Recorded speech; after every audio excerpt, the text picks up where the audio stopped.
time, I'd like to recognize in the audience today our Stewart Mayor Kelly Glass Layton and Town of Ocean Breeze Mayor Karen Ostrand and District 18 Congressman Brian Mast. If anybody would like to speak, the podium is yours. We welcome you here today.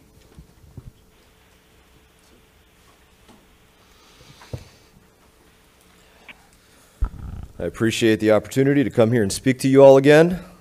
I appreciate the conversation that I've heard already about the express need to end discharges into the estuary. I know that this is a very difficult issue with all that are involved in this. I'm also very glad to be joined by mayors and commissioners across the area and to also have the opportunity to speak about concerns that don't just reflect those of us on the East Coast, but also reflect mayors on the West Coast of this state. This is not an easy thing for any of us to deal with. And when we're talking about the health of our waterways, we're not just talking about the health of water, we're talking about the health of an economy from top to bottom for people on the West Coast and people on the East Coast. And we're not just talking about the health of the economy and the health of the waterways, we're talking about the health of individuals. I come here also as a father of 3 with a child on the way, living right on top of the water there. We get what it is to understand the hazards associated with microcystin algae and cyanobacteria and what comes along with that, whether you're in the water or whether you're having to breathe airborne pathogens. This is something that affects us from top to bottom. And I'm glad to hear you speak about also the need to recognize that there are dollar constraints on how this board can deal with those issues and looking for alternative ways to go out there and address making all parties whole when managing the waterways of South Florida. And that's where I want to ask a couple of questions and ask that a couple of things be considered by this board in the aim of helping all parties involved. All parties involved that I'm here speaking on behalf of want to see less water off of Lake Okeechobee because it means we don't get water into our coastal estuary if we get water off of the lake sooner. It's good for our environment to get water off of Lake Okeechobee in December, in January, in February, in March, in April, in other directions because it means we're not getting that water into our estuary. It's good for the estuaries on the West Coast to get the minimum flows that they request of water because that's what they need for good ecology in their waterways. They were given an incremental improvement from roughly 300 to somewhere over 400 CFS. Their request was over 700 CFS. Following through with their request of somewhere between 700 and 1,000 CFS of water for those months, that's one of those alternatives that I hope that this board will consider. It meets a number of needs. It means that that water doesn't have to come into my community when we hit hurricane season in May, June, July, August, September, October. It means that those entities on the West Coast are getting the proper balance of salinity that they need for good water ecology on their side of the state. It means that the Corps of Engineers are better able to meet their #1 priority, which is flood control. Because in that flood control mission, it is very, very true to say that any less water on Lake Okeechobee means less risk to the dike around Lake Okeechobee. If we can take that water off of the lake before hurricane season, then there is not as much risk to that dike failing, and they are more capable of accomplishing their mission. This is something that matters to everybody, and I've heard this board speak about it in terms of deep injection wells and reservoir protection wells. And this is a consideration that you are putting out there, and I'm well aware that the proposal is 50-plus wells to the tune of $5 to $10 million a well, in addition to the maintenance costs of that.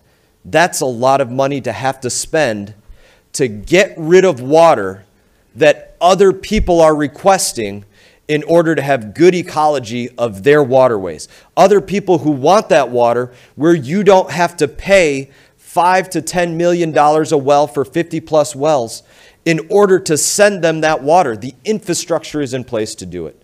So my ask is that you consider giving those minimum flows requested to those on the West Coast that are requesting them. My ask is that you consider working to lower the levels of Lake Okeechobee as we move into 2019 and approach that next hurricane season somewhere around May 15th. Instead of shooting for 12.5 feet on Lake Okeechobee, start shooting for 10.5 feet on Lake Okeechobee. And my ask is, will you consider this as a board working in that direction in an effort to make all parties better so that we don't get those discharges on the East Coast, so that the folks on the West Coast get the discharges that they do need at the time that they do need it, instead of a deluge of water during the hurricane season when they do not need it, and also making better the mission of the U.S. Army Corps of Engineers in preventing floods and preventing the breach of that dike around Lake Okeechobee.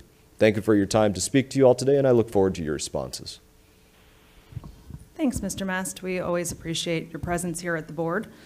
And we appreciate your support of WRDA, and we were happy to see that go through yesterday, I believe. Yes, ma'am. Great. Congratulations on that. I know that that's a tough bill to carry forward, and we appreciate your support on that. A couple things, and I appreciate your passion and your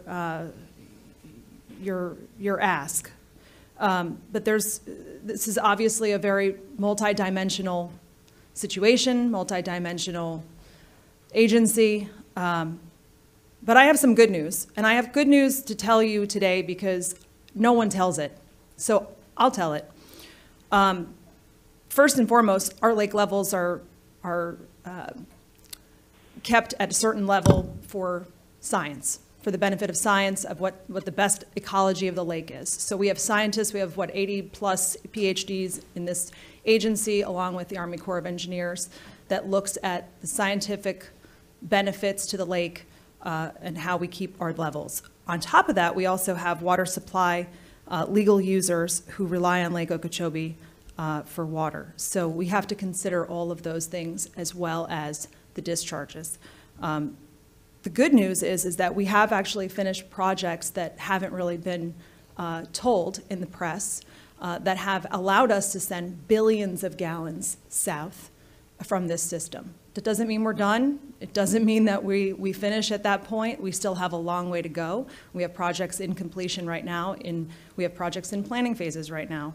But the projects I'm alluding to that we are able to send billions of gallons south are the L8 reservoir, the A1 FEB, the WCAs, Mod Waters that got completed without a blip on the radar from the press. We completed Mod Waters. When I started on this board in 2014, the environmental community lobbied me, lobbied several of my fellow colleagues about helping to get Mod Waters completed. We completed it, and there wasn't even a blip on the radar from the press. No one talked about it. Through all of these projects that we have completed and then continuing to plan and implement new projects, we're able to move water south and try to eliminate this situation with the discharges. At the same time, we have dike rehabilitation being spearheaded by the governor, dedicated funds from the legislature to help with our ability to hold water in the lake so that we don't have these emergency discharges when the lake does get too high. That does not mean that anyone favors holding the lake at high levels for a long period of time. What that means is we would have operational flexibility. And I think that's what you're asking for, is operational flexibility, and I share that same mantra with you. I have been saying since 2014, we need operational flexibility on that lake so that we're not hitting the trigger and blowing out these estuaries when it starts to rain or we have a storm event, that we have operational flexibility. The whole idea of restoration strategies, of SERP, of SEP, is to have that flexibility, and then the charge from the state to the federal government through the Army Corps for the dike rehabilitation, because this was, quite frankly, kicking the can down the road for, they were 20 years out from finishing this rehab. So we've really pressed them to exacerbate and push forward on those rehab projects, which they have done. So we're hopeful that in the near future that we're going to have that operational flexibility that we so desire, but we're already being able to implement projects that we brought online to have that. LORS will be amended in 2022, which will be great because at that time we'll have more projects online. We'll be able to really evaluate the flexibility. A lot of those things are being evaluated now in preparation for that Laura's update, which will then talk about that lake schedule. And of course, it really has nothing to do with us. The lake schedule is controlled by the Corps. We make recommendations. Our scientists work very hard to make the right recommendations to the Corps. And it's definitely a balancing act that we would like more flexibility in the ability to do as well. Anybody else have any comments? I do, Madam Chair. Go ahead. I agree totally with everything that you just said. In emergency situations, the only flexibility I see that we have no discussions about, which we need the flexibility, is running that water through Taylor Slough. We keep saying Everglades National Park is our partner, but in an emergency, we must continue using that outlet, because I believe this is what it's all about, this restoration plan, is to get water to Florida Bay. And we cannot be stopped from moving it. In an emergency, we have an emergency. We need to use every source to get the water out. Thank you. Thanks, Sam. Mr. Tucker? Thank you, Madam Chair. Congressman, good morning. Thank you for being here, sir. Wanted to congratulate you and, of course, everyone else in our delegation that's worked so hard to see WRDA finally passed by the Senate yesterday and headed to President Trump, and we hope that that's taken care of quickly. And what I would ask of you, sir, going into next year as we work together, as you know, the plan is that the federal funding is going to go down from the level that is proposed now, from the 101 million or so, and I'm hearing it's going to be in the mid-70s, maybe 80. So I look forward to working with you and our delegation going forward next year to see that that funding is increased, not decreased, because we certainly need it to get these projects completed. And as the chair said, I fully support what you say. We need flexibility in Lures, and I'm looking forward as we go forward working with the Corps, looking to see what can be done. We need that flexibility. As I said last month, every inch is 39,000 acre feet. And so that's important. And so how we move forward, how we look at how we adjust the Lure schedule, I look forward to the science that we'll be getting from our staff, from the Army Corps, and from others as well. And I look forward to working with you on that, sir. Any other board members? Jamie. I'll talk. Thank you for coming today, Congressman Mast. It's good to see you. And congratulations on helping getting WRDA passed. I'm actually glad to see you here today, because it's not every day we get to talk directly to somebody that works up in Washington and has some influence on how we're going to pay for all these projects, because as you know, that the federal government is a little bit behind on helping us with some of these CERT projects, and hopefully you can help us get some of these CERT projects funded. And I look forward to working with you on that. On your proposal to draw down the lake, it's interesting because as much rain as we've had this summer, and as we're looking and staring down hurricanes coming up this way, it was just recently, just May, when we were talking about potential drought conditions, conditions that would have forced us to make some very serious decisions about water supply. And so when you talk about drawing down the lake, and even lower than the regulation schedules allow us to do it, it puts us in a very precarious position with the 16 counties that make up our district. At some point when you do that, these counties rely on the water in that lake for their water supply, for their drinking water. And for us to consider lowering that lake and threatening that water supply, it becomes very serious. So, how do you propose to make sure that these counties have enough water to maintain their lifestyles if we're going to consider drawing down that lake? Certainly. So it's a great question that you pose there. I would point to some of the numbers given by South Florida Water Management District to me, and some of the requests that I've asked for numbers on consumptive use permits. When you talk about the use of your water, you're using municipal drinking water supply as an example. But the biggest number that I've seen in terms of consumptive use permits, and biggest number by far, was for agricultural irrigation to the tune of 865,000 plus million gallons per year. So that would be just under 1 trillion gallons of water. What was the calculation on that, Mr. Tucker? A foot of water, 36,000 acre feet of water, or rather an inch of water. 1 foot of water is roughly 150 billion gallons of water. So when the term is used that the lake is managed or management of the lake is based upon science, I wouldn't by any means say that permitting 865,000 million gallons a year is a science-based number that is an end-user number for the benefit of somebody, that when the lake does get too high, because water is allowed to be maintained on that lake at higher levels for that specific use, when it could go to other uses like you are talking about, then that is something that hurts other parties. If more water is left on the lake, that hurts us. You could use that water in other directions. Those are the decisions that are made by this governing board, where you permit the water, and also where water is permitted, allowed to flow off of land back into canals. Those are the permits that you all work on. So in answer to your question, that's where I would say that's one of the places that you look at water. I would also point to a meeting we had recently with Mr. Marks, Executive Director, up in Stewart, where the point was made when there was a drought situation and some of the precautions that had to be taken, such as something I found very insulting, that some people might have to go to 2 to 3 days a week of watering their lawn when we have to get toxic discharges. I think that was an insulting comment to make, but the point was made that the South Florida Water Management District had to buy adapters for all of the pump houses at the time that there was a drought, so that they could actually go out there and pump the water. So I would argue that you have the infrastructure, you already purchased the infrastructure to deal with some drought conditions if the water gets too low, and that's something that you have to try to work around. So luckily you already paid for that equipment, and if you have to use it again, hopefully it was maintained in good working order. You know, I would just also point out this fact. I'm not pretending that this isn't difficult to balance between everybody. This is absolutely difficult to balance between everybody. But the point that you brought up about the fact that we were thinking about a drought doesn't bring us into the fact that we were not in a drought.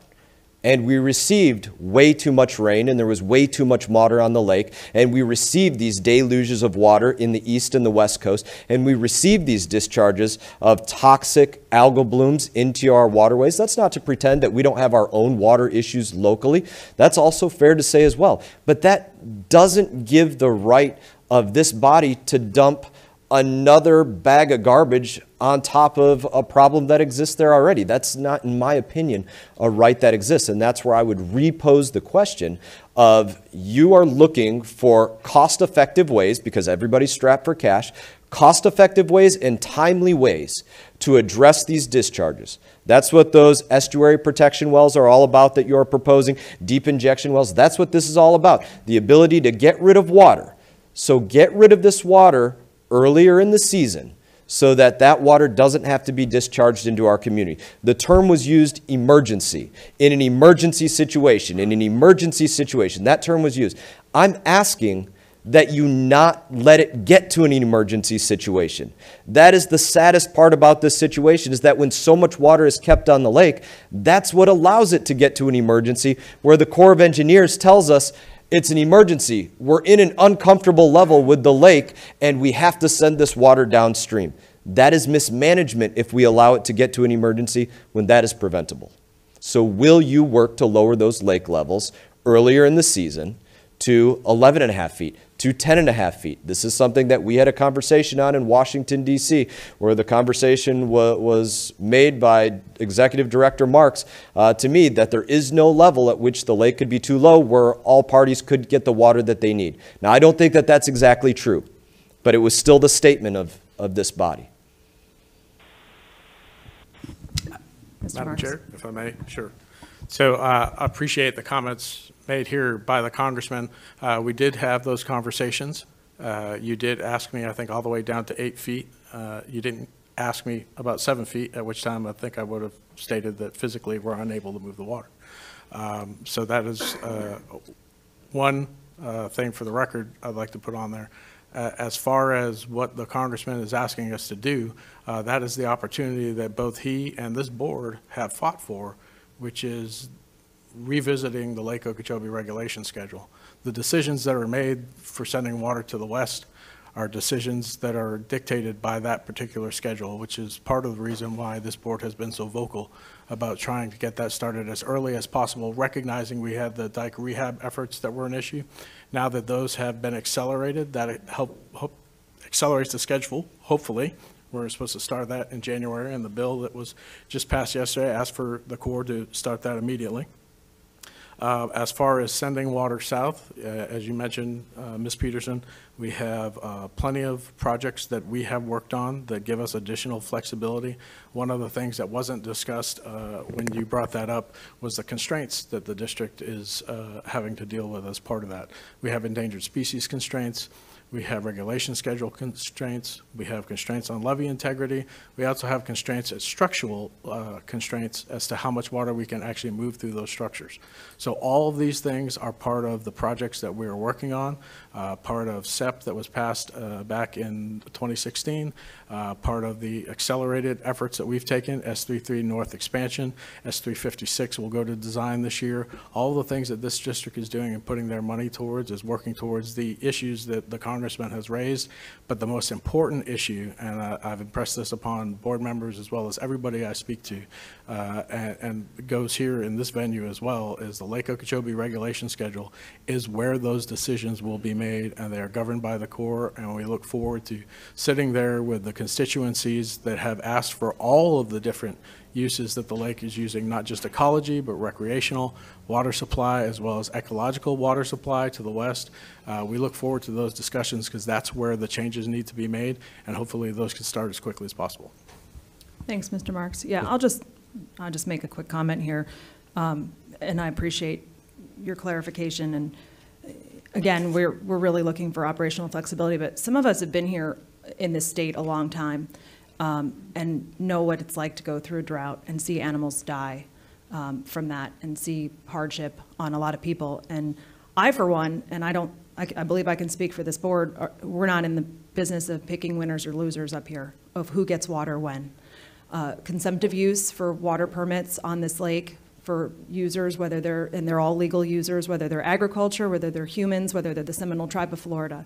They have a legal right to water, and we have a legal obligation to give it to them. And so I'm not in the business of picking, one over the other of who should get water and who shouldn't, and that sort of thing. So we're always trying to find a balance. But I do remember days gone by of very bad droughts when the lake levels were dangerously low and animals were dying, fish kills, cows dying in the fields. It was horrific. And so we are always trying to balance that. Anybody that's been in Florida more than 20 minutes knows that if you wait 5 minutes, the weather changes. So we get these predictions that we might have a drought. We try to mitigate and keep water in areas so that we don't have ecological disasters, so that we don't have water that's not available for legal water users. When Mother Nature decides to laugh at us for trying to plan and we get more water than we need, we do what we can to adjust, and that's what we have done. And we have done, I think, a phenomenal job. This agency, the team, the field employees have done an amazing job of moving water where we can, when we can, to mitigate as much as we possibly can. And we will continue to do so. Brandon, did you have additional comments? Yeah, just kind of adding to what you really just said, talking about the history. And as I was sitting here, I was remembering, Congressman, my concern, we're all in the room, so I just want to be on the record that, 2007, when we had the big drought and the lake was at about 8.8, and I remember that personally. And then we had rain events that shot the lake up over 15 feet in about 3 or 4 months. And then in 17, when I came on this board in June, the lake was at 10.7 feet. And then a week after I got on the board, a system come across Mexico and the Gulf, started raining. We had the wettest wet season we've ever had on record in 17. The lake got over 17.2 in November of 17.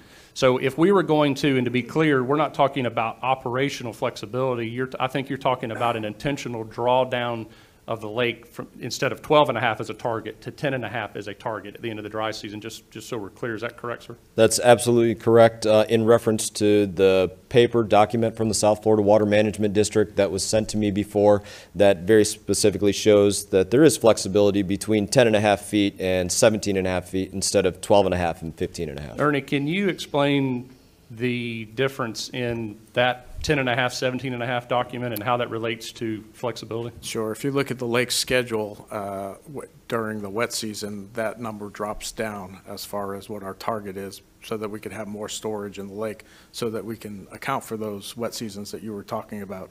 And then the dry season, it starts to go up a little bit, so that we have that storage that carry us over through the dry season.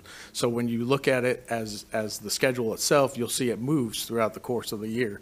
The document that we put out was meant to be all-encompassing and to talk about all the levels of the lake and what the current schedule is. The southern terminus, or the bottom terminus of that schedule, is 10.5, and the top of that schedule is 17.5.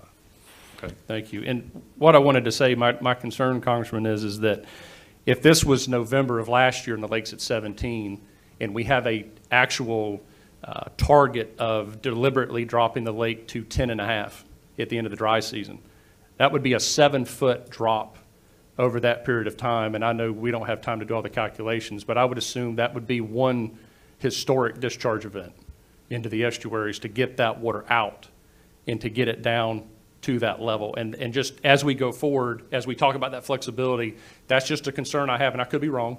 But as we go forward, I just want to be clear that I've heard that. I'm concerned about that as well, so we need to look at that as a possible consequence. To these points, it was reiterated just now that I didn't ask 7 feet when we were in Washington, D.C. having this conversation, but had I asked 7 feet, that would have been too low. I take that as an acknowledgement that above 7 feet where I didn't ask, that number was still acceptable for sending people water. That's what I just took out of that comment. When we're looking at this, like I said, I'm not trying to pretend that this is simple by any means, but this is absolutely picking winners and losers. To say that this is not picking in winners and losers by where you permit water, or choose to not give out any new permits to anybody that is seeking water, or talk about the fact that it would result in a deluge of a discharge in order to get rid of that hypothetical amount there. I'm asking that water be given to entities that are requesting that water. My area is not requesting that water.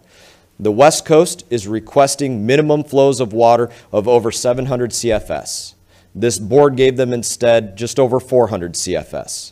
That is an opportunity. It was mentioned that there are constraints in the systems with pumps and different things, but that is an area that is requesting water off of the lake. Maybe it doesn't get to that point entirely, but that's water that can come off the lake during that dry season, instead of sending that water into my community during hurricane season, or having to dump it on their community when they don't need it, when it does mess up the balance of their salinity in their waterways. This is what I'm asking. There are places that want this water that can help draw the limitations of those constraints.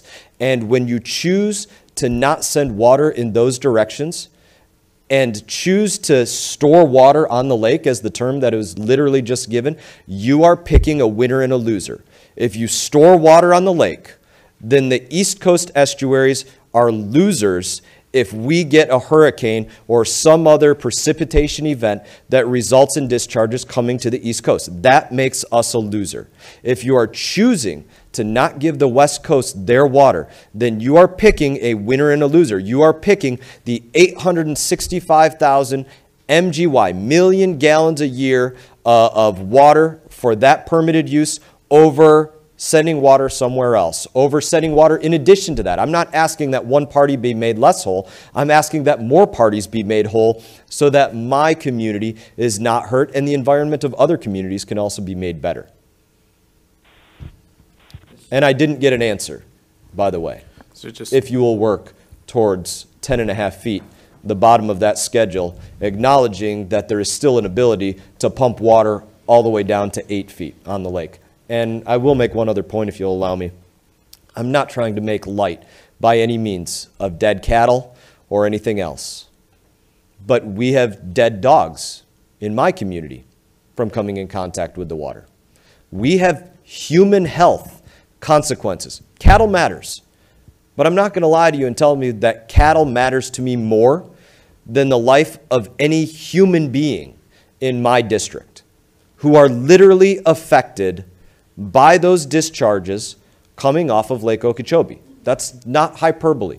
And again, it's not to say that we don't have our own local issues, but those issues cannot allow to be compounded by that water, that deluge of water coming in off of Lake Okeechobee in June, in July, in August, in September, even in October. That can't be the way that we pick winners and losers. Mr. Marks, did you have a comment? So just a couple of clarifications.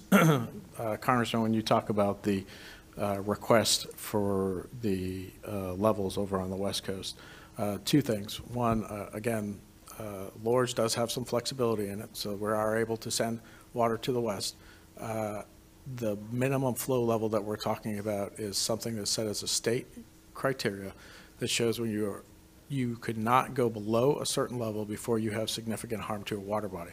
We're not saying that 400 is what you need in order to have the perfect ecology on the West Coast. We are trying to stay consistent with state law. I'm not going to dive into that any deeper because, as you know, we have litigation concerns out there right now, and we're working through those. LORS has some flexibility in it, so we look forward to, and I think the Corps is using that flexibility now as they step down discharges on the West Coast to try to maintain certain flows.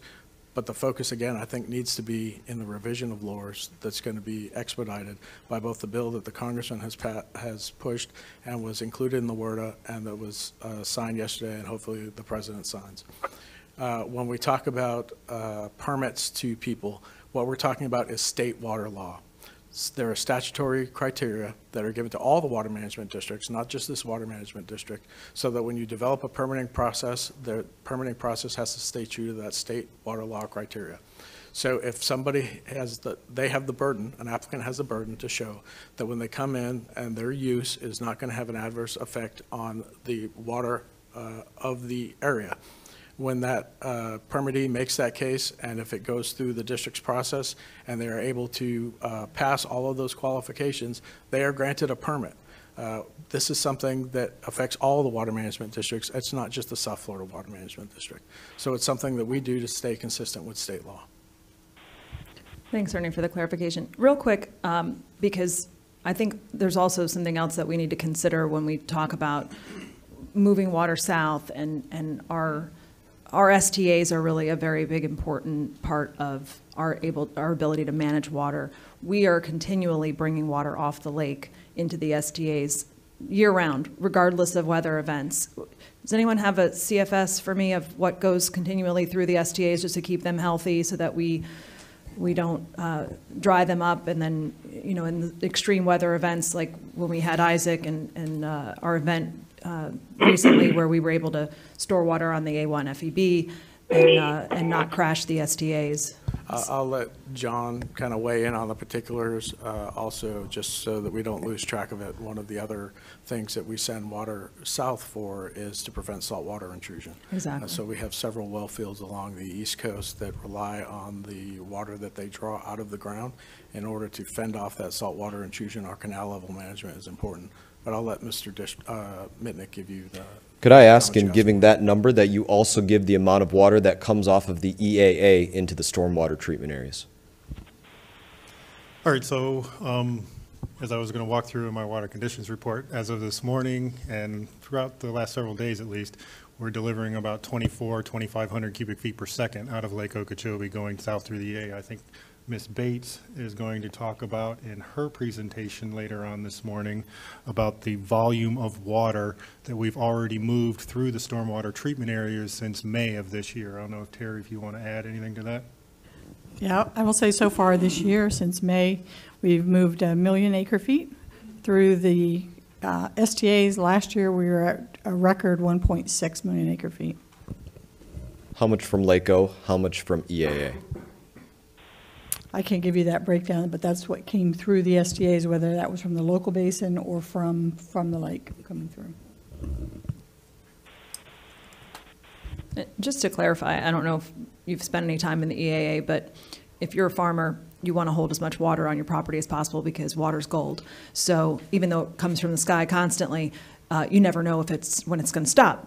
So most farmers, in my experience, myself included, for the little farming I've done, you want to hold that water on your farm, keep it there so you can recycle it.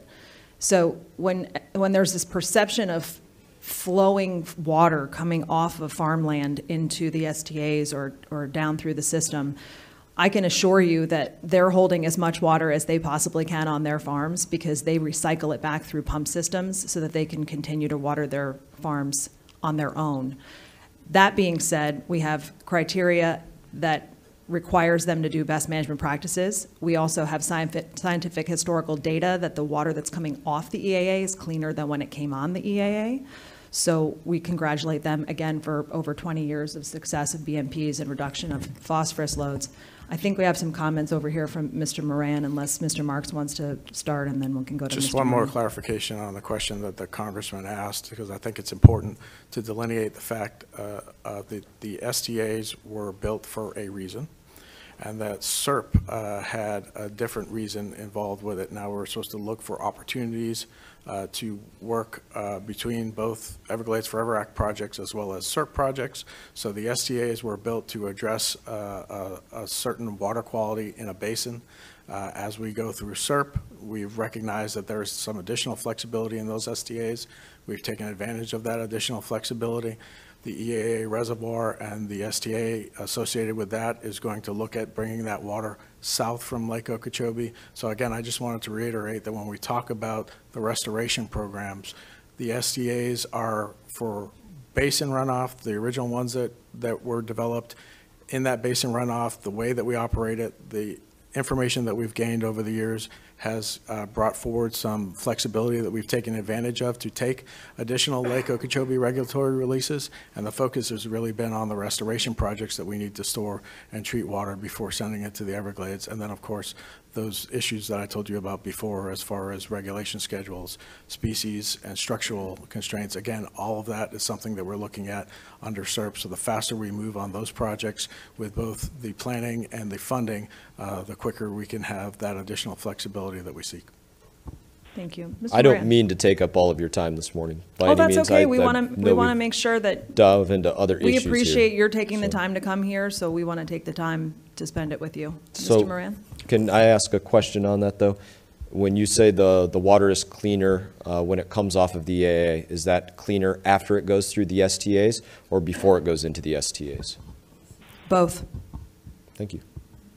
Mr. Moran? Congressman Mast, I want to thank you personally, too, for coming down and speaking with us on this issue, because this is, I know how important this issue is to all of us, and especially to your constituents. And in my 8 years on this board, I've never seen someone as enthusiastic as you are in representing your constituents to get this made right. And I want to congratulate you on that.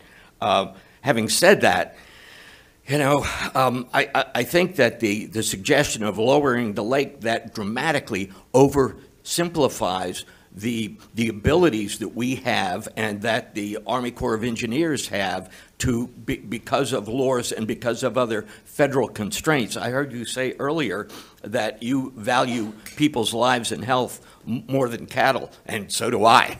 I like a good steak, but you know, it's not worth people getting sick and dying over. And I feel the same way with the Cape Sable seaside sparrow. I love birds, but I don't want to jeopardize the health and welfare of our people to save birds in the park, which are not even native there. One of the other constraints that our executive director failed to mention was water quality. We have all these constraints that prohibit us by law from moving this water south that we can't change. We've published a presentation on those constraints. There are about a dozen of them, and it was put out 3 or 4 years ago, and you may have a copy of it. If not, I'll ask our staff to get it to you. And what I would ask you to do is to make us agree to try and accomplish your goals, we need your help on the federal side in getting those constraints waived because of the emergency of this situation. Those constraints include water quality going into the park and our inability to move water into the park during certain times of the year because of the bird down there.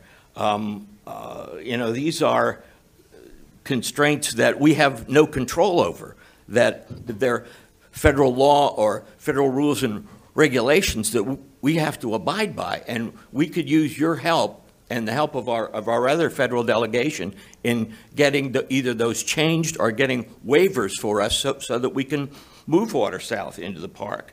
You know, Laura's 08 took a long time to negotiate. How long did it take, Terry? 2 years, 3 years? 3 years.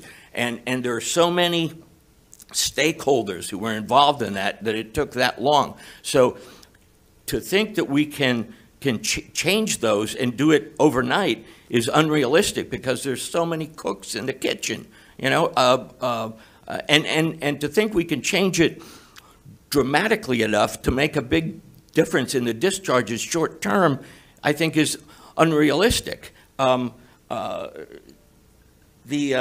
You'd mentioned earlier about the MFLs. Of course, the MFLs are only aspirational. They're not a rule or a law on moving water. So that when we take the recommendation of our science team on changing the MFLs, it really doesn't mean that much because it's not a law or it's not a regulation. It's an aspirational goal. So I think we all need to keep that in mind. We also have to keep in mind, the fact that it takes 6 times longer to empty water out of the lake than to put the water in. So that in Mr. Tucker's example earlier, when years gone by, it went up, what, from 8 feet to 12 feet to 15 feet in 4 months. So it would take over 2.5, 7, 6 years with the constraints we're dealing with to get it back down to that level. So, you know, it sounds good saying, let's move more water south, but with these constraints, if we did, this board, I guess, would be in jail. Maybe only the chairman, I don't know. But I'm making lightly of it. I'm just sitting here for the day. I don't mean to. The point I'm trying to make is that we are constrained from doing all this, mostly by federal law. And we have to acknowledge that and make some kind of arrangement with our federal partners that they waive some of these constraints, because I agree with you that these constraints are much more important, are much less important than the health and welfare of your constituents and our friends in Martin County and on the West Coast. And so we've got to set priorities. Is it more important to protect one single species of bird who are not even native to the park and have these kind of consequences in Martin County and on the West Coast? In my opinion, absolutely not. Nothing is more important than the health and safety of our citizens. But, you know, saying to just lower the lake, it sounds like at first blush, it sounds like a reasonable alternative. But when you take in all of these other constraints that we have to work under, it's not so simple. You know, of course, we're having to deal with the water quality issue, that in order to move the water south eventually into the park, it has to meet the water quality constraints of the federal case that we call the USA case and Appendix A. Those are issues that would have to be dealt with. If we moved too much water south and the water quality wasn't adequate, we would be in violation of the federal consent order, and there are consequences to that for us. So all of these things together make these decisions much more complicated than just move the water south or just lower the lake. It requires all of us to work together to try and get these problems solved. And ultimately, these decisions are made by the Army Corps of Engineers, not by this board. We can make recommendations all day long, but under the current situation, the Army Corps of Engineers makes these release decisions, not us. We can make recommendations, but they make the final decision. So when you come here and ask us if we would answer your question about lowering the lake, my personal answer is that if you would help us, you and our other elected officials in Washington would help us get some kind of waiver or release of these constraints, then yes, I would be willing to cooperate as much as we can to accommodate your goals. But we can't do it without your help and without the removal of these constraints. I thank you for your comments, sir. I am not living in the hypothetical about where water can go and can't go. I'm living in the reality of a specific request being made by the West Coast for up to 1,000 CFS of water for months. That would be one place that I would propose that we start. And I would hope that we could work together on that because while we may not be able to find every outlet that we need to reach the goal that I might have, that doesn't mean that we can't find outlets to get water to other places, which accomplishes exactly what the problem that you stated. It takes far longer to get water off of the lake than it takes for that water to get on the lake, which is exactly why we need to start getting rid of that water sooner to places that want that water, where it actually benefits their environment to have that water instead of destroying their environment by dumping it on them when they don't need it. This isn't a hypothetical. This is a very real option for an outlet for water at a different time of the year, at a time that it would benefit the environment for that coast when they receive it and prevent my coast from not getting it. I would ask you use the term dramatic. It would be a dramatic drawdown on the lake, what I proposed. Please give me a number that you're willing to work with me on that would be less dramatic to you. And we're all you're sitting here as board members. We do have the Corps of Engineers sitting here with us as well. By all means, make that recommendation to the Corps that they work with you right now on lowering those lake levels to other directions that they can find to send water, like out the Caloosahatchee when they're asking for that water, so that it doesn't get to an emergency situation for the Corps of Engineers. It's good for them. They don't get to an emergency. That's their their two jobs, flood control and clean drinking water. So we're eliminating that, or helping to eliminate that flood control risk. Please make that request right now to the Corps of Engineers that you all are on board to lower those levels, to send water to the Caloosahatchee when they want it, because it's better for all involved. Mr. Please Mast, make that request, and I will work with you on it. We have made the request that we get water to the Caloosahatchee when it needs it, when it's ecologically beneficial, and also when their system can handle it. As we have said, it is a natural system, and so there are constraints over there that we have projects in play to help with their constraints. The other thing I would mention to you, as it's been sort of alluded to here, but maybe we need to be more clear, is that in order to draw down the lake in maybe December or January, that water has to go out those estuaries. Aren't those the times when we have oyster spat and Terry? Okay, so, and then I think it was said, and I'm not a mathematician by any means, but when you talk about how many feet are on the lake and you're asking for a drawdown, I think that would be months of continual discharges that would blow your estuaries out worse. Ma'am, I think you know exactly what I'm asking for here. I'm not asking for water to my estuary, and you know that. But you don't know. You know I'm asking for Mr. water Mast, to the estuary that is requesting water. Where would we send it? To the requested estuary, the Caloosahatchee Caloosahatchee has the request. The Caloosahatchee cannot handle the amount of water that you are suggesting we remove from the lake. They have made the request to you. They cannot handle that amount of water. They've Mr. made Mast. the request for you to say They've made a request for increased CFS. That doesn't mean that they've made a request for 4 to 5 feet off the lake coming out the Caloosahatchee. I didn't say 4 or 5 feet, But ma'am. that's I what you're suggesting. I said please give them the water that they requested. And we that have. is a step in the right direction. And we will. You did not give them what they requested. They requested 750 to 1,000 CFS They of water. requested an They were MFL. given. They were We gave them given what was roughly suggested 400. to us, and we will continue to work with our partners in Lee County and the West Coast to do what's best for their community at their request, and we will work with them directly. So If you will there's no give them further that comments, 1,000 I'd like CFS to- of water then. I'd like to move along. I wasn't finished. Oh, you weren't finished. Go ahead. Just one further question, and again, I appreciate all your hard work and all you've done to bring this issue into focus, and you have, so right on to that. But like you said to us earlier, we didn't answer your question whether or not we'd cooperate. You didn't answer my question whether or not you'd cooperate with us to try and get these federal constraints removed so that we can move more water south. So this is something that I have been working on with you. While we do not agree on everything in this recent Water Resources and Development Act bill that we passed through Congress, there are things that I have worked with this Water Management District on, such as making sure that you're made whole for projects that you've undertaken, spent dollars on, where you weren't given credit for cost, for 50-50 costs between the federal government and the state. I am while we may not agree on everything, I'm absolutely willing to work with you in places where we do have this common ground. Just because we don't have common ground on everything, I hope that is not construed whatsoever as not being willing to work with you on other issues that can help to make these matters whole. I'm absolutely here as a partner with you to work on these things, but I'm absolutely asking that you help be a partner with me on the things that I'm asking. Be honest about the things that I'm asking. This board knows very well that I am not asking for a drop of water into our estuaries. I know you all are not naive to that fact, that we do not want any water in our East Coast estuary. If you weren't aware of that before, you should be aware of that right now.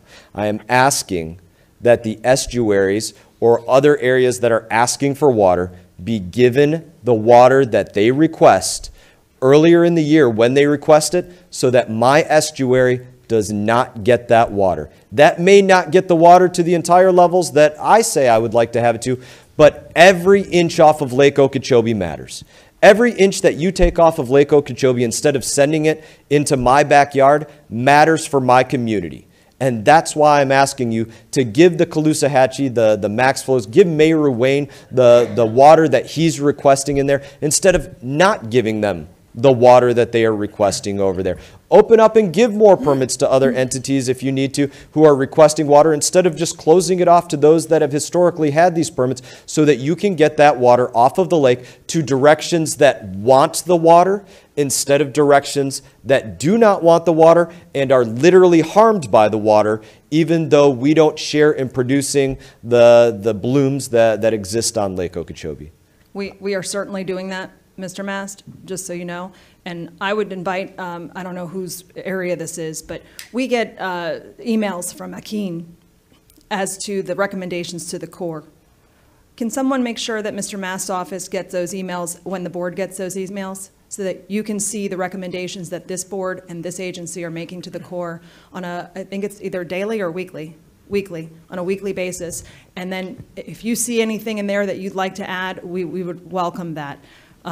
We are certainly doing the things that you're asking for as we speak right now. Those things are happening. We cannot make it happen any faster. And I understand that you don't want water to the east, but what I'm saying to you is consider what Mr. Moran illustrated with our constraints south. There is nowhere else for it to go. That being said, again, we look forward to your partnership in improving storage north of the lake, storage west of the lake. We have western Lake Okeechobee planning coming up. We're now looking at northern storage so that we can prevent the water from getting into the lake in the first place. And if you would like to limit consumptive use permits, you know, that's another whole situation. I can tell you that we're already over allocated, and we're trying to find ways to, you know, give water to Orlando. They're something like how many billions of gallons over allocated for development that hasn't even started yet. So the need for water is not a problem.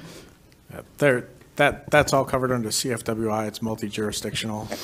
But I think just what I'm hearing here and maybe trying to ensure everybody knows kind of the steps going forward is we agree.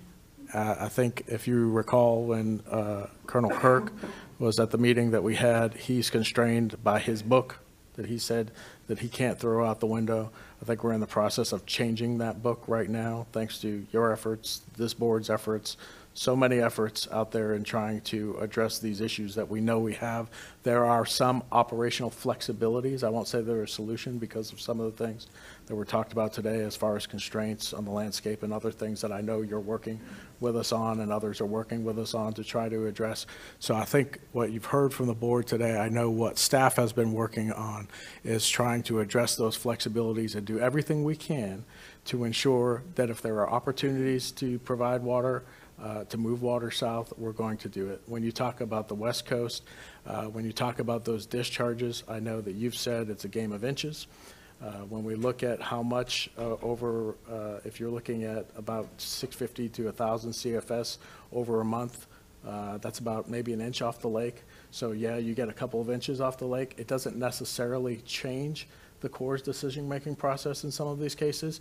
What we're looking to do, and I think what you're looking to do, is change those decision-making processes so that you don't have effects to the east, so that we get water to the west, so that we supply water supply for our users in the southern end of the system. I think we're all in agreement that there's 16 counties worth of folks within our district that all have some reliance on the lake. It's balancing those issues and trying to figure out what the best solutions are for the problems that we have. So we have committed, as this board has done, to doing that through the LORS update, and I welcome your participation, your staff's participation there, as well as folks in my hometown, which is in your district as well.